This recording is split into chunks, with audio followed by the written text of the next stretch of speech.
So, bro, this is really cool, man. Yeah. I mean, it's still a construction site, and I think it's going to be a great new speakeasy studio.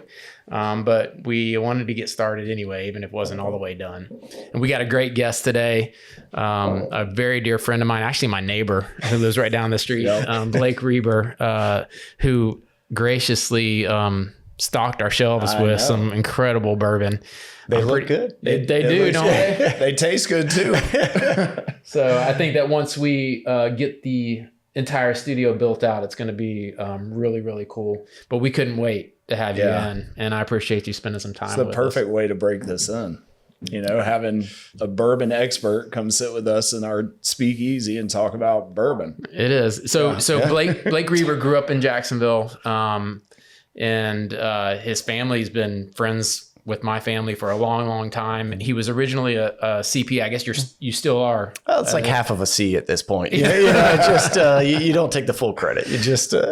But the story is incredible. Where he ends up with the Bourboner, and then now with his Seal Box brand and his huge network and his business is pretty cool. And I think Jacksonville will love to hear his story. So welcome to Speakeasy, Blake. Absolutely. Thanks for having me. And I've learned, like, you know, if you want to get invited on a podcast or a trip or anything, just bring a ton of bourbon. And all of a sudden it's just like, we can let him on. Bring that guy. I hate to break it to you, but all your friends are your friends because you bring bourbon. So. You know, it's like, do I have people who want me to come to a party or people just need bourbon at their party? I'll take it either way. So every time we have a party, Blake brings a box full of some amazing. It's a guaranteed invite for you. Absolutely. Absolutely. So I was telling some folks a story a little bit earlier. My daughter babysits for Blake. Is this what we're opening up with? I can't resist. And like shout out Miss Caroline. She's like, Dad, this was, several years back. And, when the kids were younger, and she comes home and she goes, Dad, I need to talk to you about something. I was like, what? And she goes, I think Mr. Reber has a drinking problem. I said, no, baby, that's not a drinking problem, but he does have a business for that. There are so many bottles in the house. And Daniel's like, yeah, that's kind of the point. She's like, no, I don't think you realize. And I did go see, and there's like, the best that you can possibly have. And people would just, they send it to him just hoping that he'll make a comment about their bourbon. Yeah. It's a wild world. It's a wild, and that's, I tell people when they'd ask me, how'd you get into bourbon? And it's like, well, 10 years in public accounting will make anyone want to drink. And so then, after that, it's just figuring it out. But no, thanks for having me, and excited to be the first episode in the Speakeasy Studios. Pretty cool. This is pretty exciting. Yeah. So you brought a couple of bottles for us to taste. What is the first one before we get into your story? Yeah. So the first one we have, so I figured if we're going to talk origins of Sealbox and everything, we might as well just start with the first batch. So I'll dive into a little more of the story, but we do have our own line in our private reserve now. This is the first time we ever did the private reserve, and it's it's a blend of Indiana bourbon, and it's finished in toasted French oak and maple syrup barrels. So back, this is probably 4 or 5 years ago, toasted finishes, and people were adding bourbon to toasted oak, toasted French oak, all these different barrels, and it's become popular. And I made the joke on a podcast one time. I was like, it'd be funny if somebody took toasted French oak and maple syrup barrels and they could call it French toasted maple syrup bourbon. And then all of a sudden I'm like, actually, maybe I could try to figure that out. We've never done a private bottling before. And so, worked with Manifest here locally, who's downtown, and still do to this day. And so that's the first one. It was batch one was 115.8 proof. And it was funny with these, but as we'll get into, I don't have a background in this. I don't have a degree in, chemical engineering, which a lot of people in the distilling and bourbon world do. And you're just kind of going by taste, going by flavor, letting people try samples. So we finished the bourbon in French oak for about 3 to 4 months and maple for about 6 months, and said, let's slap a label on it. And I think it's ready to go. So that is the first bottle we released. And it was one of those things where it's like, you get used to failure as a business owner and everything, but it's like game day, you're just like, oh my word, I really hope I don't show up tomorrow and nobody buys it. Right. And so a lot of nerves going into this one, but it sold out in 24 hours and kind of kicked us off on the private reserve lineup. And here we are 5 years later. So I remember that night. And I do have this bottle at the house, but I haven't opened it, and maybe it was, I don't know what the numbers were, but it was a very low. You gave a couple of your friends a very low bottle from the first batch, and it was super cool to have that. Yep. There's still a few of those low numbers floating around, and I'm like, maybe at one day it'll be worth something. But I think it is just fun to hold back some. Well, cheers, some bottles. bro. Congrats on that. Thank you.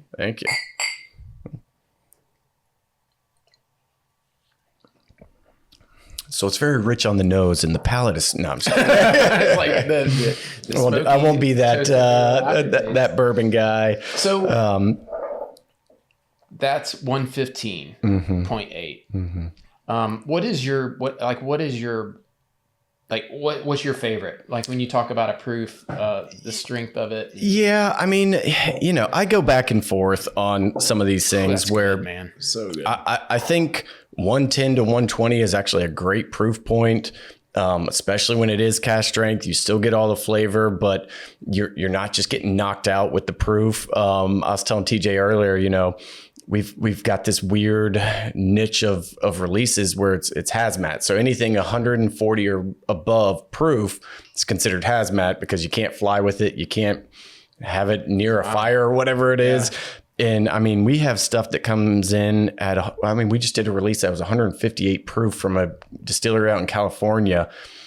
And it's just gasoline. I mean, you can taste it. It's like drinking fire, huh? But you're like, well, it doesn't drink 158 proof, but that still tastes like 130 And so, but for me, it's like you want to sit down and enjoy it. But between 110, 120, you can still add ice. I know bourbon purists at times don't love that, but I want to enjoy it at the end of the day. Yeah. I don't want to just be knocked out or have 2 sips of it and I'm knocked out, but what is your favorite sipping bourbon? Like, what are some of your favorites? You can't say that.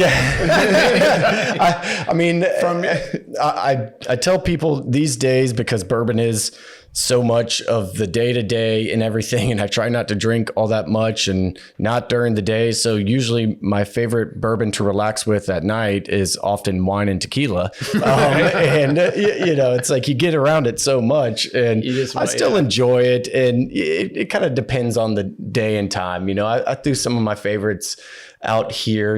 Manifest is always putting out good stuff. My perennial favorite would be George T. Stagg, and we can kind of talk about how that was how I got my start into the bourbon world in general 10 plus years ago with a blog. And I love Buffalo Trace products. They're excellent. Four Roses makes good bourbon. There's just so much good stuff out there. It's like you can't just pick one. Yeah, it's definitely what you feel like that night.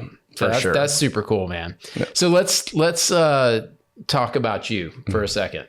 Tell me about what it was like growing up in your house, and what part of town did you grow up in? And I know you're a big university Christian, Can't let my children hear that as dedicated Trinity football fans. But so born and raised in Jacksonville. My mom is from here. Grew up on the south side, back when Tinseltown was still a cow pasture and there was no movie theater. But, I grew up in a house that nobody drank. Like we were Baptist.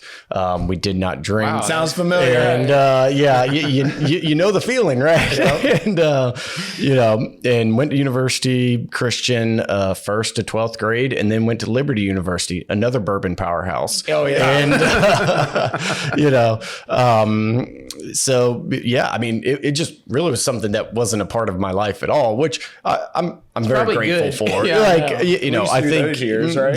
you learn that you can still have fun. You can still have a good time without alcohol. Like it's not a driving factor to everything, but I do love the alcohol world as well. But no, grew up in Went to Liberty, had two great parents. My mom's still here locally, brother and sister still here locally. And, between the three of us, there's 13 grandkids between the ages of 3 and 12. So it's a busy, and then you got in-laws side of things, which there's another 3 grandkids in that age range. Right. So, no kid birthday party. It's like, well, we're just going to do close family. Well, that's like 48 kids alone. So, but no, Jacksonville's kind of always been a part of what I love doing and being around and seeing it develop and all these things. And that's the reason it still will always say on the back of our labels, distilled wherever it is, but bottled by Manifest Distilling in Jacksonville, Florida, because,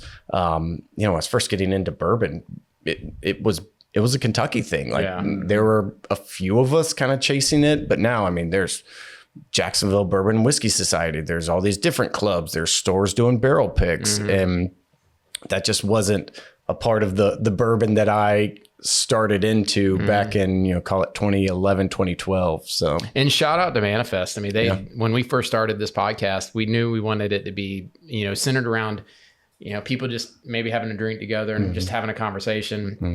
And Manifest let us use their distilling area. And actually, awesome. I don't even know if I've told you this story, but so and Manifest has been great. David and I over there have been friends for a long time. I did their financials as an accountant. Wow. And I think I wrote his Christmas card this year. And it's like, thank you for everything.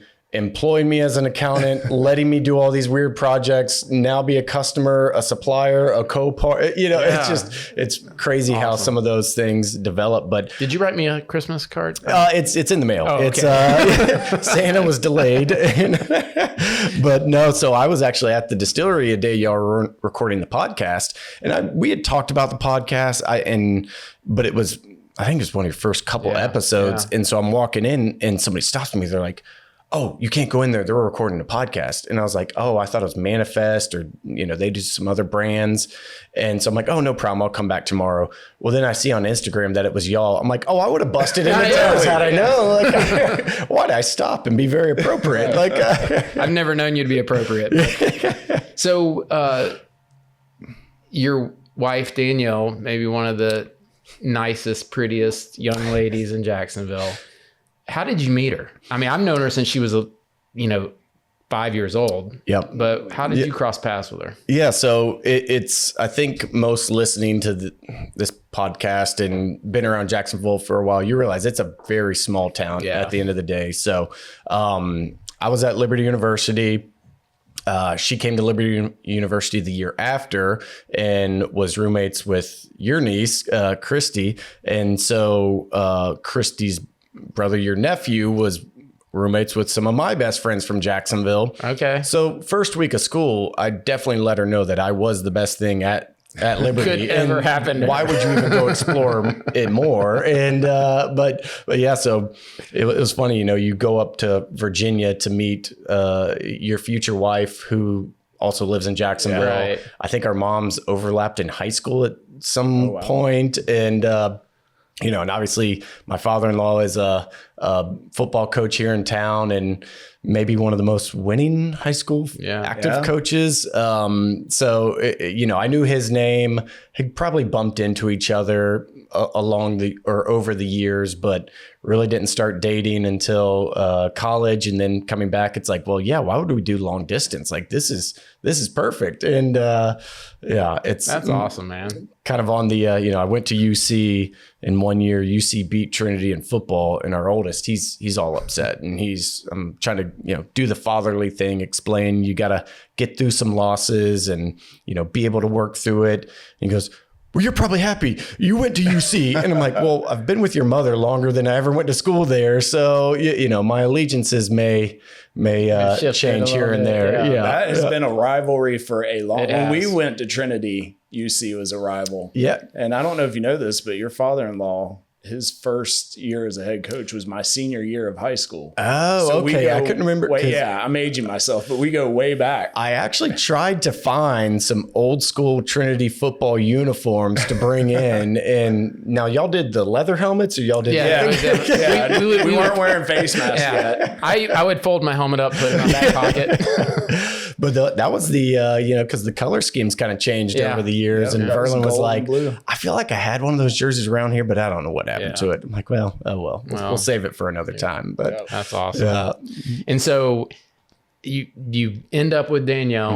And at that point, you were already a CPA, or were you heading in that direction? No. So I got out of school, let's see, it would have been 2009. Got into public accounting, doing auditing at a local firm here. And, no better time to be auditing car dealerships than 2009, Right. all the, cash for clunker errors of things. And so I started in the CPA world, then bounced around to two firms, about an 8-year stretch, and then decided, hey, I think I want to kind of split out and do my own thing. And so I started doing contract CFO controller work. And now, along this same time, I'm still doing bourbon stuff on the side and everything, but it was still just a side hobby. Finally, probably 4 years ago, was just like, okay, it's time to, I've got to focus on this. I think we're up to 10 employees on the Sealbox side before I was ever like, okay, it's time to give it up. But it's always hard with any business owner. You've got 4 young kids, you've got health insurance, you've got a mortgage, you've got all these things, and accounting, if nothing else, it is consistent. Everybody and always need it, right? And in a growing business, it's hard to decide when that time is. But what was your entry into the bourbon world? Like, how did you first get started? Yeah, so I came from the consumer side. So, like I was saying early on into bourbon, there wasn't a whole lot going on in Jacksonville as like a local thing. So I'd be on the internet, I'd be on Facebook groups or these bourbon forums. And so back about 2012, I started this blog called Bourboner and just started writing my own tasting notes and reviews, and with the idea. But that's not normal. I mean, it really I do isn't. a lot of things that I think are normal, and then it's like, maybe. Like I enjoy a good bottle of bourbon, but when I go with you and you start explaining all of the tasting notes and the forward this, and I'm going, man, all I do is taste that. It just tastes good. So speaking on your tasting notes, I'm going to grab the second bottle that we can work into, because this is a barrel that Daniel was a part of when we selected. I might sip this one. The last one, I just kind of, I looked at y'all and you were sipping yours. I'm like, oops. Nope, that's fine. That is fine. So this is friends of mine, and I'll dive back into the story, but they have a brand called Pursuit Spirits. Similar story. They started as a podcast. And we started doing this podcast together every 4 weeks. Those are great guys, by the way. And they're You've introduced me to them, and they're pretty awesome. And so this is one we selected when we were there. It's their double oaked version. So they blend bourbon from 3 different places: Kentucky, Tennessee, and New York. I think Rebecca Davis was drilling the. She was drilling into the barrel and on this one. Yeah, this is it. Yeah, this is it. Okay, cool.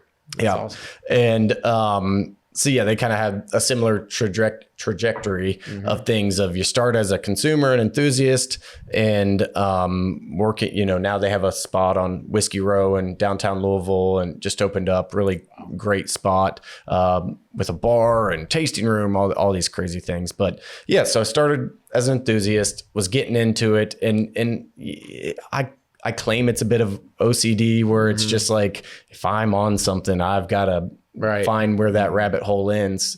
And so started doing that, and just got super lucky, I guess, with some things early on. Timing was good. Timing was excellent. But and I've seen that a lot with the things I do. It's usually you get to look back and think that, wow, that was great timing. In the time, you never quite feel that way. But looking back, like between Sealbox and just the Bourboner blog, timing was fantastic, because there wasn't a lot of people outside of Kentucky talking about bourbon on the internet.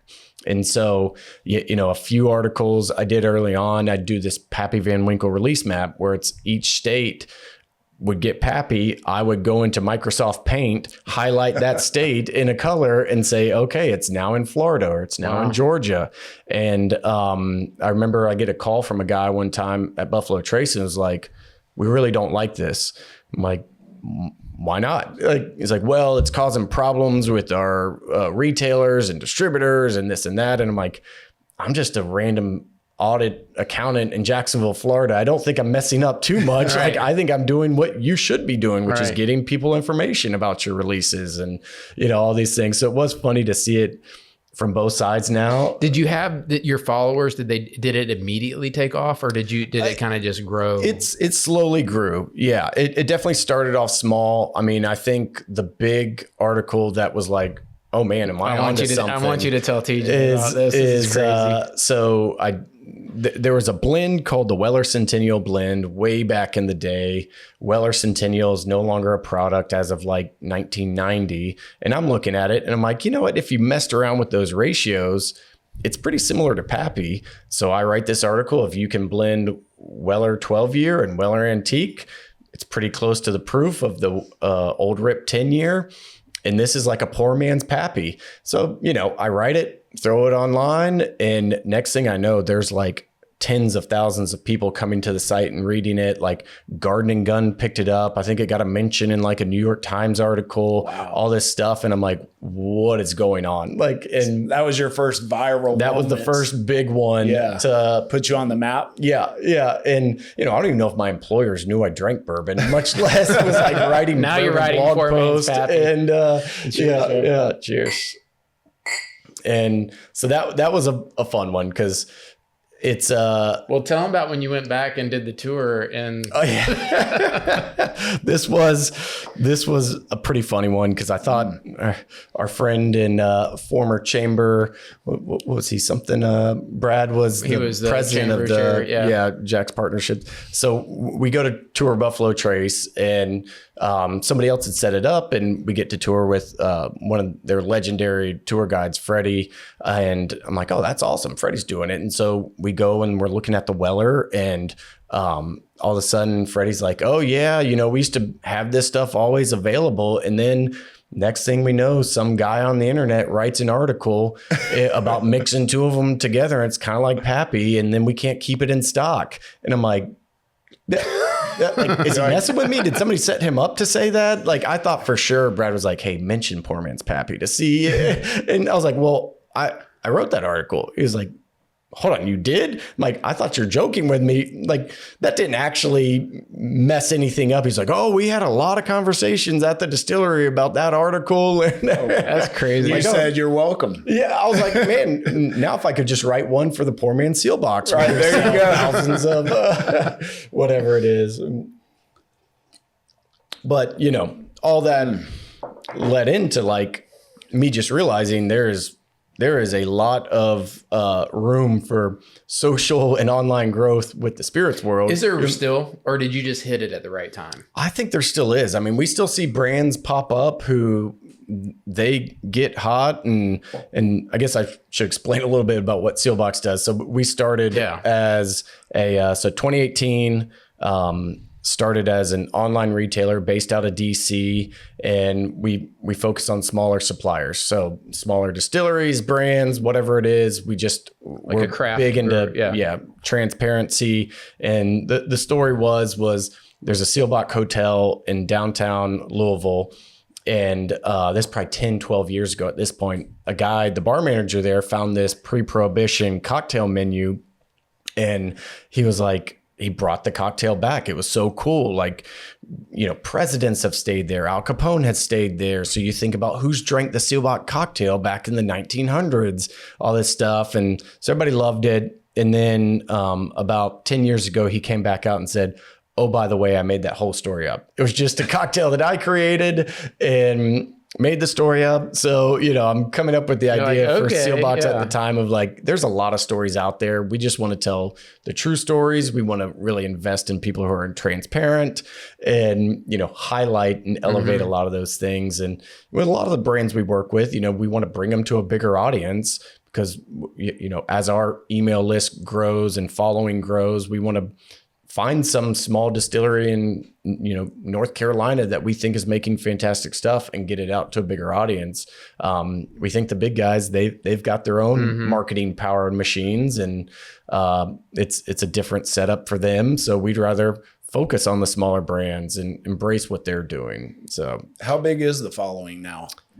yeah, so email's probably our biggest. So we have about 250,000 people on the email list. And then, that's the biggest channel for sure. Yeah. The socials and everything else are growing, but we're still cranking through 25 to 30,000 customers a year or so. And there's never anything a little more frightening than every Sunday you go to send out that weekly review email. And I'm like, this is the only one nobody really checks anymore. They just kind of let me do it. And I don't know why, but I'm like, okay, I did not have any typos. I did not screw anything up. Are all the links correct? I'm like, there's 250,000 people that will get this. And you don't want to look like an idiot because you forgot something in there. So if somebody wants to engage with Sealbox or with Bourbon, or what is the best platform? You send them to your Instagram or to I mean, Instagram's always great. The Instagram's still just Bourboner, BOURBONR. The Sealbox is Drink Sealbox. But yeah, if you want to go to sealbox.com, and it's SEELBACHS.com. There's going to be a pop-up to say join the email list. And I think I've heard more times than not of people are like, man, I don't really hear from you a lot, but I joined your email list and now I hear from you 5 times a week. And I get a text from Blake once a week. So I was there for the release party for the first bottle of Sealbox, and it sold out within a day. Mm-hmm. And how many bottles was that? So we had 900 bottles or so. So 900 sold in a day. And so people see the power of Sealbox, and when they want to try to get their message out, do you have people constantly coming to you and giving you a bottle and saying, please try this, please release this? And then the ones behind us. Yeah. And then what's the fastest that anything sold out? What was a great day? Yeah. I mean, there's definitely, and that's, I think, a hard part of, my personality is I want to have everything and include everyone, but it's not the nature of our business, unfortunately. I always go back and I'm like, they've mortgaged their house to start this distillery and do a new product. Who am I to be like, it's okay, but it's not for us. And those are always tough conversations. Yeah. But at the end of the day, you can only do so much. You got to feed your kids. You can't. Yeah, exactly. It's we've got a lot of bottles in DC. We can't just stack things up as much as we'd like to have everything, but it's also a part of our kind of value add is it's curated, and we do take seriously what we taste and what we bring in and the story behind it. And there's definitely been some big hitters over the years. Blue Run, whenever they first came out, we drop a release and it'd be $100-$150, and they're selling 3,000, 4,000 bottles in an hour. And it's an adrenaline high. I kind of get hooked on it at times, but even our 15-year, that's been really well received. And those we've done 1,000 bottles in 30 minutes. And I've also been sitting there, and I'm pretty sure I'm the only one on the site clicking my own bottle. It's I guess I can give these away as Christmas gifts now because, they've had some great ones. And, we've had some interesting releases with celebrities like Jim Gaffigan. We're the retailer for his bourbon. And it's always funny because they'll release kind of a slow release, and then you realize Jim's on the press circuit because you just see him flying, and it's he's on Good Morning America or whatever it is talking about bourbon, and bottles are flying off. He's got a new bit about bourbon. Oh yeah, right? I saw some of it on TikTok. It's pretty funny. I haven't seen the whole thing, but does he mention you at all? I don't think so in that one. We went and saw him in Lexington, and actually, a funny story. Danielle's not going to love that I tell this story, but so we go to meet him for the first time in Lexington. We had some calls. I knew his business partner pretty well. And so Danielle, my wife, is talking with another friend's wife, and all of a sudden Jim comes walking into the pre-show little bottle signing or whatever. And he's being very friendly and walks up. He's like, hey, thank you for coming, shakes their hand. And she's like, I'm Danielle, Blake's wife. And he goes, oh, is this Blake? well, my wife doesn't hear what he says and just goes, and it was like some 70-year-old guy. And he's looking, he's like, okay. And then finally my buddy's wife is like, no, that's not Blake. Blake's over there. And all to find out that they were just standing in front of the signing where he was supposed to be signing bottles, and he was like trying to shoo them away. Like, Danielle, we made a great impression. I bet they love Seal Box. Like, You'll never forget her anyway. That's awesome. How many bottles do you have like on your shelves? That's so I did an inventory of, no, we're talking personal collection. No. Like, in DC, when you, in DC, yeah, we're around 21,000 bottles in inventory from, that's probably 1,200 different SKUs, 1,400 different SKUs. And our big thing is we do a lot of single barrels. So we're going like this. We go to the distillery, we pick the barrel, they put the selected by Seal Box on it, and we bring that in and it sells out hopefully quickly, and we're on to the next one. So we're constantly churning through barrels and bottles. Because we're talking, obviously we're recording this second week in December. So it's very busy time, and we're trying to figure out how to get something in. And our warehouse manager is like, I'm not saying we can't, but there's 11,000 bottles landing next week. So we just need a little bit of time to figure everything out. Could you have ever imagined that it would get to this point? No. Because your story is incredible. From you talking about DC, you rented a couple of storage units to start with, and now how big's your warehouse? It is crazy. I mean, it's nuts that you start off as a CPA. So that is, I was talking to Kate beforehand about like maybe a picture or something I can bring. So I don't know if we're saving that for later, but yeah, that'll come up at the end. Okay. I'll hold on to that then. But no, it's just crazy. I mean, I go back and look at what I thought success would have looked like if everything went well. And I'm like, thankfully I didn't stop there because, and I think, I've always been where I'm like, set goals, and kind of come to realize over the years, like you've just got to be extremely focused and dedicated to a direction, and you never know what it's going to turn into. If I would have said, okay, we just want to sell 10 barrels a year, and I hit 10 barrels in June, and then think like, all right, let's kick our feet up. I don't know what that that break looks like. It's just like, let's keep charging at it. It's fun. We're good at it. We enjoy it. And no, I never thought it would turn into this. And, because now with the private label, we're distributing in 5 different states. I never thought I'd walk into a bar and be able to order my own product.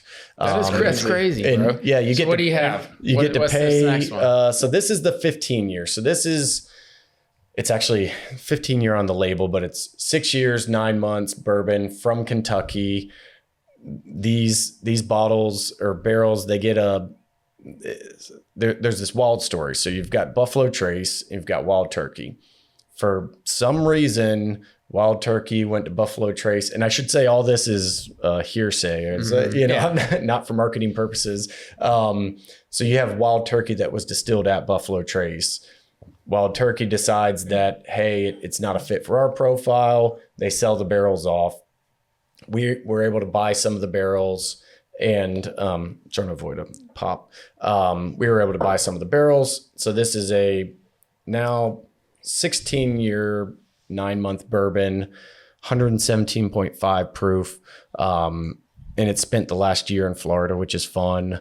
Can you walk through what that process is like? Like when you say 15-year or a 5-year, what does that? That's a heavy pour, T. I was like, he shouldn't have given this to me. He heard it was one of my favorites, and that's like Chris Hagen pour. Complete accident. So like the process of what makes the toasted barrel, the different flavors, and a 15-year. Why is a 15-year special? Yeah, so I'll say so. Like we have our own brand, but we don't have a distillery. We just source barrels. I know what I'm good at. Manufacturing of alcohol is not going to be what that is. So we're chasing flavor. Where does the flavor come from? It's the barrel. The whiskey on its own comes off the still clear. what grains you use do matter a little bit for the flavor, but in general, it's all going to come from that barrel. So those barrels are, well, it can be any oak, but most of the time, American oak that's been charred. That char just starts to develop those sugars, the different vanilla compounds that's in the oak. And then you put that bourbon in there and let it age, and it's just going to keep getting better and better as it goes. Now, they have different profiles of barrels. They may toast them. Instead of charring them, it's a lower What's heat. the difference with that? So I always think about like a piece of bread, you know, if you, or marshmallow, that's probably a better one. You put that marshmallow just through the fire 3 to 4 times. It's kind of light brown. Yeah. It's super vanilla-y. It's nothing too crazy. Hold it there a little bit longer. You're getting more to a char. You got a little bit of some bitterness in there. You've got some deeper flavors. You hold that marshmallow over the flame for 30 seconds. Boom. Like you've just got a super bittery, charred. And that's the same thing they're doing with the barrel. And it develops very similar flavors in the oak. So then from there, some people put them in a second barrel, like the third bottle we had. They would have taken bourbon that was in a regular barrel and put it into another barrel just to amplify that flavor. Because about 70-80% of the flavor is going to come from the oak. And the more time it spends in there, the more you're going to extract, and then you're going to get a bunch of other reactions happening with oxidation and everything else.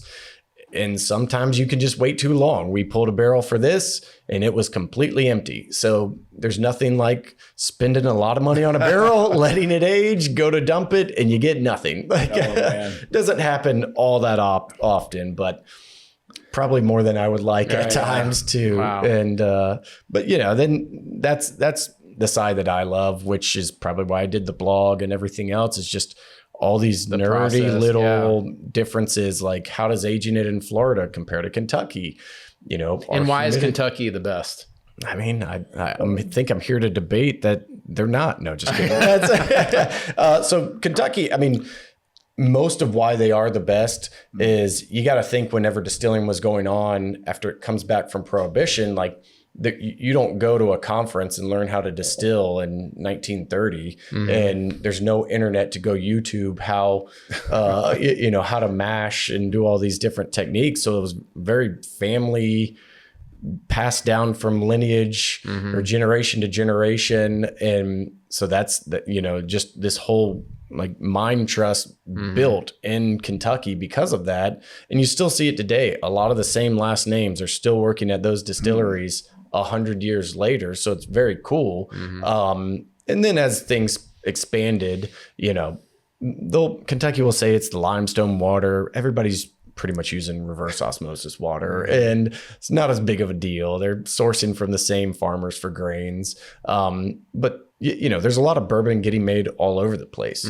Nevada, California, just tons of different, Florida, tons of different places, and you get different flavors from all of that. And it's just fun to see because it's educational. Of course, it is cool. And we're talking about bourbon a lot, obviously, but there are going to be some people watching that are entrepreneurs, just kind of launching into their own, business, and wondered if you had any advice for those people. You mentioned a few failures, and you mentioned obviously some great successes, but if you're going to share some things that you've learned with those people who are launching their own business, what would those principles be that kind of translate?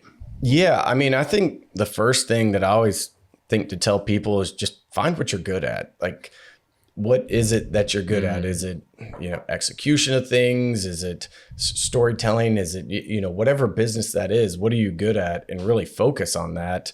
I always think that I'm like just smart enough to get something done, but just dumb enough to continuing to do new things and try different things. And there's this middle ground of, I think every entrepreneur says, oh, it's never easy. You got to keep going. And it's like, well, that sounds good until you're like really sitting like, well, payrolls do. And all this, all these things are hitting you. And you just got to like, there's just always down times, and I think a lot of people whether they get in it, it's like you hit this great runway, everything's going good, and then it just starts dropping. And it's like you hit this dip, and if you push through that dip, it starts, coming back up. It's like, okay, this is good again. And I've probably done that 100 different times over the last 8 years of, kind of the entrepreneurship journey. But, I think focus what you're good on. That's the biggest one. Find a niche, find something where you're kind of skating to the puck, or whatever the hockey saying is, of being a little bit ahead of the curve. Cause that's worked out really well for me on all of this stuff, is we were a little bit ahead of it.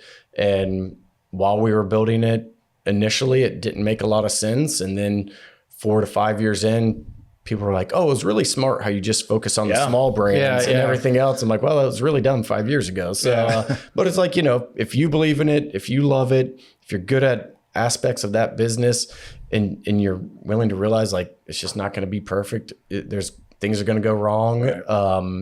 And you just got to stick with it. Like, consistency, I think, is the biggest thing. Cause in my world, it'd be easy just to kind of wake up and drink. And it's like, I'm in the office early, or don't drink during it. And you got to be pretty regimented on things. One of the things I heard you say was just be willing to take risks and go first. Maybe try to pioneer some stuff that hasn't happened yet and be innovative.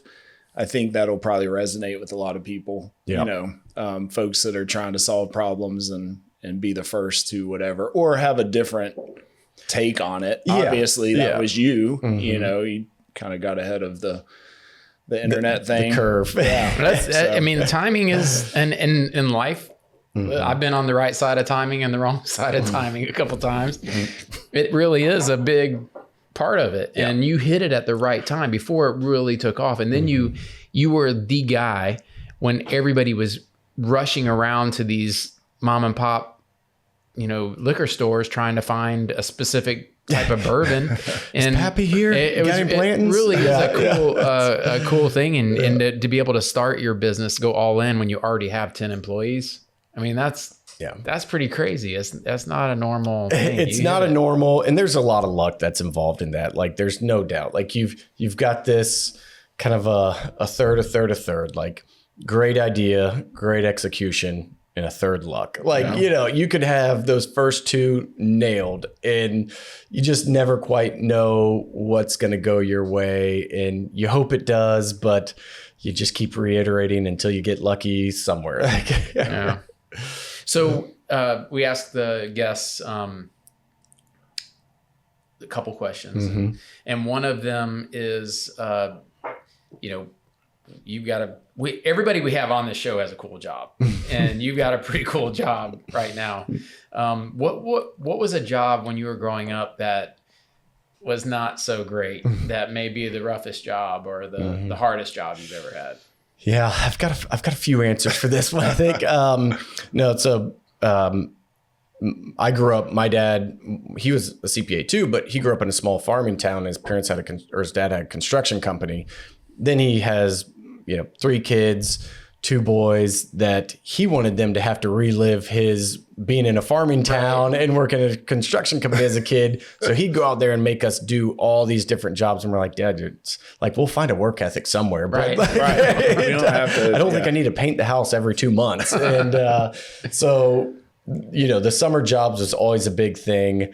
I got to say, landscaping in Florida was not something I think I'm really cut out for, especially not these days.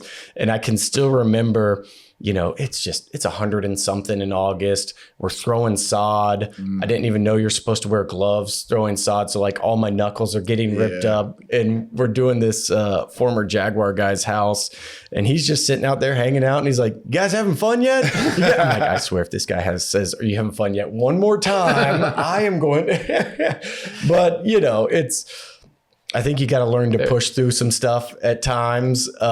Those jobs make you really, really enjoy. They make you really appreciate what a good job looks like.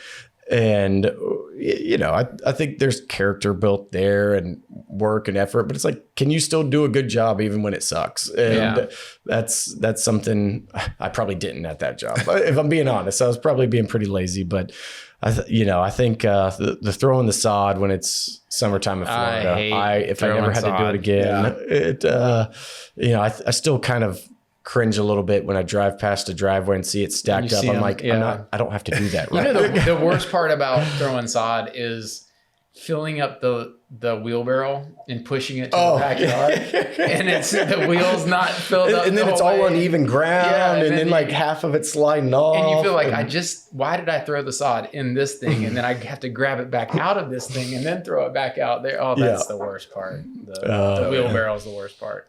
Yeah. So the other thing that we love to ask is for our guests to come in, and if they have a picture or two that they'd like to tell us about. Did you bring anything in? Yes. Today? So I do have that. I was trying to go back and forth of some different things, but I was like, you know what? I need to keep, it is, where'd it go? Okay. So it is business focused. So as we mentioned, started in DC.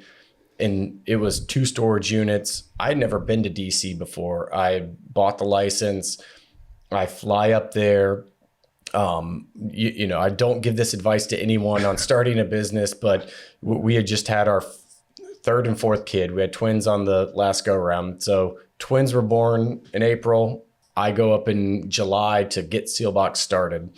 And you know, 4 kids 4 and under is not a lot of sleep happening, especially when you're doing a new business. So this was what I walked into on day 1 of what I just, wrote a check for a good chunk of any savings I had at the time.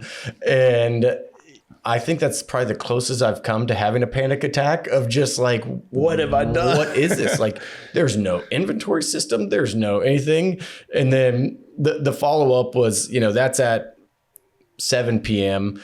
This was at midnight that same night of the twins are still up. And, but I'm at least to the point now where I can look back and laugh about those times and have fun. I probably didn't feel like that for a long time, but I think just looking at what it was then and just an idea of what it could become in my head, and even that expanded. And now we have, 8,000 square feet of a warehouse, and even that's probably a little small.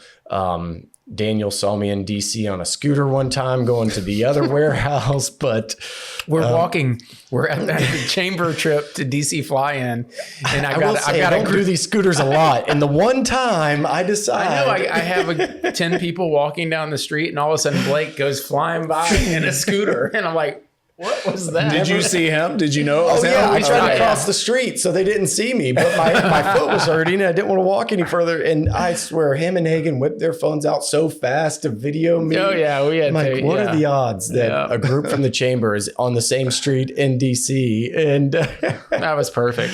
I do have one other fun bottle to pull out, as I figured we could just do a final pour. So this is. Old Rip, Van Winkle Special Reserve Lot B, because heaven forbid you call the 12-year Pappy. But for those who follow bourbon, Pappy Van Winkle is 15-year, 20-year, 23. Next down is the Lot B, which is 12 years old. And this was from 2014. Dude, this is amazing. So a bottle I've been looking for a reason to crack open for a while. Actually, you want to crack it open? It's pretty cool. Well, I don't know. You ripped the corks off to the last time. I get so excited. Anticlimactic. We're gonna have to. You're doing this right here on Speakeasy Jacks. There we go. All right. But yeah, and that's my thing with bourbon is while things, it's crazy. Some of the valuations you see in prices. What people pay for bourbon these days is wild, but at the end of the day, it's like, it's to enjoy. Like, it's fun. You'll remember. What does this bottle go for? So the 2014, probably $1,200, $1,500, I would say. Dollars. Yeah. The biggest one I probably do regret. Strong this pour. was early on. I had a guy offer me these 4 bottles of Pappy 23, but it was the first time it was ever released. So the first Pappy 23 had a greenish tint on the wax and had gold wax, or on the glass and gold wax. And he wanted $5,000. Oh my goodness, dude. I cannot believe I'm drinking this. This is crazy. And I was like, man, we just had our first kid. If I spend $5,000 on bourbon, that's not a wise, like, I just hearing the accountant in me saying, don't do it. Well, I was at a charity auction a few years after that, and that bottle sold for like $36,000, and I could have had 4 of them. But wow, could have been my crypto. But so it is better. I don't know if it's in my head that it's better. No, it's better. But that is that's smooth. just really good. So good. It's just smooth. Butterscotchy, Oh my it's cherry, it's definitely the butterscotch. and this is 90.4 proof. So, but even at that lower proof, there's just so much flavor good. there. Yeah. It's almost like you can enjoy it more because it's not burning. Yeah, it doesn't hit all the heat of it. What are you smelling? To me, I mean, on the nose, it's like that big butterscotch. It's like the Werther's Originals your grandma used to like get. grandpa was pulling out. Yeah. But there's like a nice leathery note and like a little bit of dried cherries. Just all things that are delicious.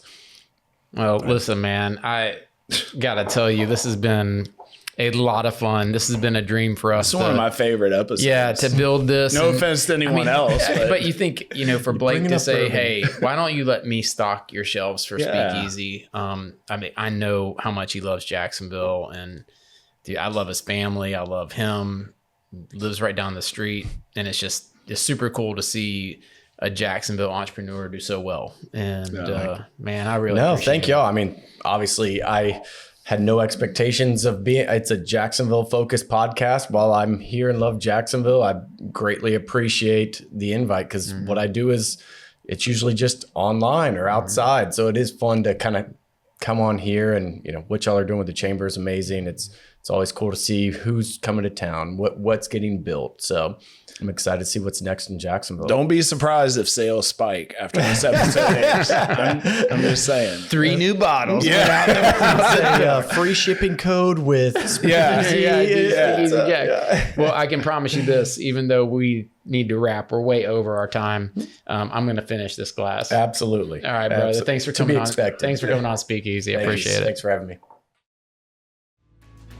Thanks for tuning in to Speakeasy Jacks. If you enjoyed the conversation, follow us on our social media platforms, share it with a friend, and make sure you like and subscribe so you never miss an episode.